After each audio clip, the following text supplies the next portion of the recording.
A las 4:26, personaje del día, don Melquisedec Torres. Muy buenas tardes, Melqui.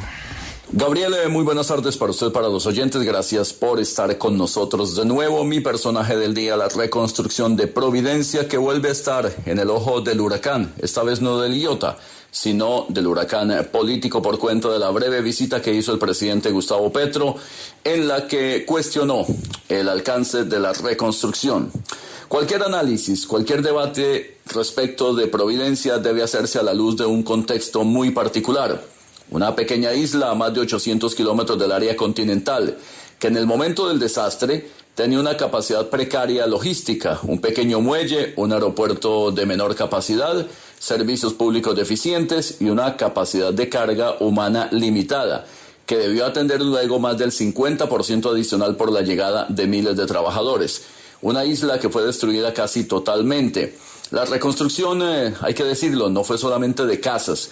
Inicialmente hubo que proveer servicios públicos básicos, comunicaciones, infraestructura, para efectos de comenzar ahí sí la reconstrucción. Las casas que hay hoy en Providencia no son similares a las que había, son mucho mejores, de mejor calidad, resistentes a huracanes. Y además hubo que enfrentar el saboteo de algunos isleños, muy pocos, hay que decirlo, pero que hacían mucho ruido y mucho daño a ese proceso. Obreros que llegaron del área continental a quienes había que brindar no solo mejor salario, sino condiciones mínimas adecuadas para el desarrollo de sus labores. Y no fueron solo casas, también se reconstruyeron colegios, centros deportivos, acueductos, plantas desalinizadora, muelles, un gran aeropuerto nuevo, el hospital que sigue siendo el Gran Lunar, pero que ojalá muy pronto tenga ya un desarrollo completo. También la recuperación de la capacidad turística de la isla, numerosos hostales nuevos o reparados, hoy en plena operación, incluso mejor que antes. Quienes hemos estado en la isla haciendo el trabajo de campo completo sabemos qué se hizo y cómo se hizo, pero no somos la autoridad. Esa espectacular inversión pública debe discutirse y analizarse en el contexto tan complejo que hemos detallado, con seriedad, con responsabilidad y con elementos técnicos. La Procuraduría, la Contraloría y la Fiscalía deben hacerlo. Si hubo irregularidades, que se establezcan y se diga quiénes son los responsables. Pero más allá de todo eso, o al lado de lo mismo, no hay que olvidar que Providencia es hoy de Colombia más que antes, gracias a esa reconstrucción. Bien, de acuerdo con usted, Melquisedec, en que son las autoridades las que deben establecer esto, y como lo leía en uno de sus trinos, frente a lo que dijo Gustavo Petro, frente a esto, pues debe tener denuncias o documentos que estén soportados esos para iniciar la investigación.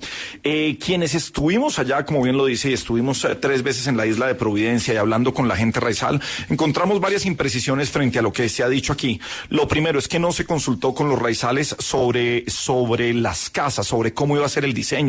Sí se hizo, se habló con cada uno de ellos, incluso se les dio la oportunidad de escoger el color de cómo iba a ser su fachada y cómo ese porche, ese tradicional porche de tierra caliente de los isleños, donde con una silla se sientan al atardecer, iba a ser ese diseño. Segundo, sobre diseño de las casas, me encuentro unos trinos que puso el exministro de Vivienda, Jonathan Malagón, ministro de Vivienda, en el gobierno del presidente Duque, que dice Malagón, en ciudades principales, 1 metro cuadrado en BIS, en viviendas de interés social, puede costar entre 2 a 3.5 millones.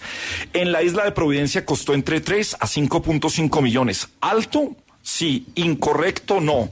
Esta reconstrucción ha sido la más compleja, pero a su vez una de las más exitosas. Dice, no se trata de viviendas estándar con acabados regulares. El diseño que respeta el paisaje cultural implicó demandar materiales escasos. Lo anterior se acordó con la comunidad en decenas de reuniones que sí se hicieron. Hoy también escuchamos, y muy buen trabajo esta mañana en 6 AM Hoy por Hoy con Gustavo Gómez, de escuchar algunas denuncias. Oiga, denuncias de algunos isleños, de concejales de la isla, pero denuncias que no ve uno o no han entregado unos documentos soportando lo que decían allí. Esta es una isla también que ha sido permeada por el narcotráfico, una isla que se puede ver pobre en algunos momentos, pero que quienes estuvimos allí también encontramos que hay peleas de gallos en donde las apuestas son millonarias, lo mismo las carreras de caballos, lo mismo hay incomodidad entre algunas personas de la isla por una base de la Armada, por un puerto de la Armada que está construido allí y que rebajó parte de ese narcotráfico.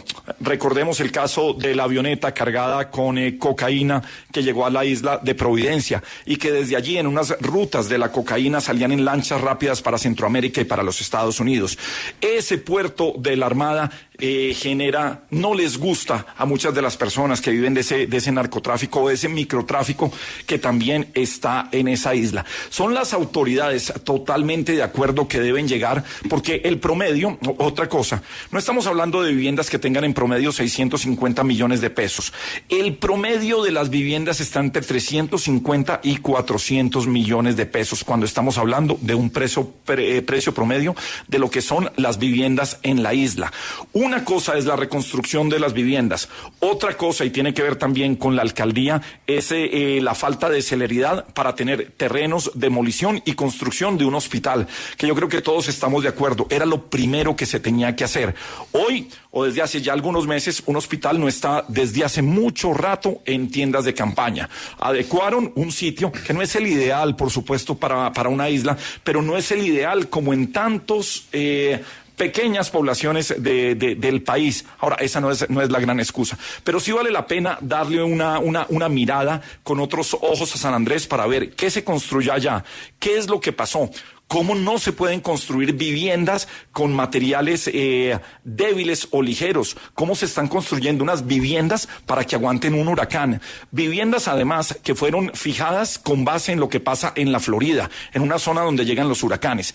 Viviendas que dentro de la investigación tendrán que ver qué pasó allí, porque se reunieron los tres grandes constructores del país, Marval, Amarillo y Constructora Bolívar. Y además estaban construyendo sobre los costos, estaban también trabajando por el país, no buscando una ganancia para ellos. Las denuncias son buenas, que tengan que investigarse, sí, y por supuesto desde Caracol y nuestro servicio informativo siempre estará pendiente de estas denuncias. Pero en lo que sí, en este lado, quienes hemos estado allá, es no satanizar y sí revisar cuántos son los raizales que están felices, que hoy tienen una nueva y mejor vivienda, que están viviendo una nueva Providencia, que la isla tuvo que tener porque con los raizales no se alcanzaba y la mano de obra que había allá era insuficiente. 2.000 personas llegaron a la isla, llegaron a ser 2.500 personas. 2.500 personas que durante toda la reconstrucción de la isla movieron el comercio. ¿Cómo? Solamente la llegada de estos pues tenían que comer, tenían que tener también actividades de lucro. Sí hay escenarios deportivos, sí hay coliseos, y lo decimos porque los vimos, los vivimos, estuvimos allí con ellos. Así que vale la pena darle un poco más de revisión, de ir, de visitar, de en terreno, hablar sobre lo que ha sido la reconstrucción de la isla y que se revise si los precios están por fuera. Otra vez, ahí sí, las CIAs tendrán que entrar a investigar. Pero pues bueno, como en todos los gobiernos, y esto no es ni bueno ni malo, sino siempre ha pasado, se empieza a gobernar con el retrovisor.